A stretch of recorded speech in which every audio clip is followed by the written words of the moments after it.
Ma mäletan, kui ma juba koolis käisin, siis mind hakkas kohe huvitama ajalugu.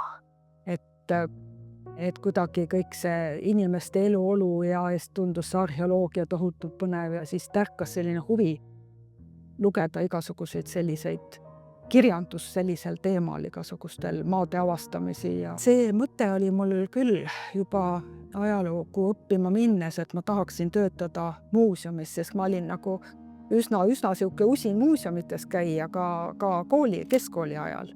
Ja kui ma ükskord sinna etnograafia muuseumisse tööle sain, siis ootused ei petnud mind. Et muuseumi töö on väga huvitav, on siiamaani ja näitused on üks asi, aga teine põnev asi meie muuseumi töös on alati olnud need ekspeditsioonid või välitööd. Paralleelselt on minu jaoks olnud ka väga põnev oma teadmiste edasiandmine.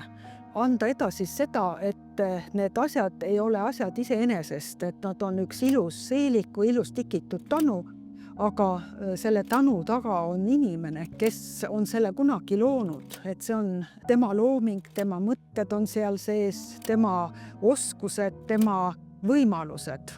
Kõik see töö alates sellest tõesti põllulina kasvatamisest või lamba pügamisest, et see rahvarõivas ju koosneb väga paljudest osadest, et see ei ole ju ainult see rõivas, mida me oleme laulu- või tantsupeol harjunud nägema, vaid see eestlane pidi kõikides ilmastikuoludes vastu pidama, sellise vihmase ilmaga, nagu täna on väljas, või siis paksu lumega, pakasega, et sellel igal esemel on oma lugu taga. Et see on tegelikult teeb selle asja huvitavaks, just see ajalugu, mis selle eseme taga on.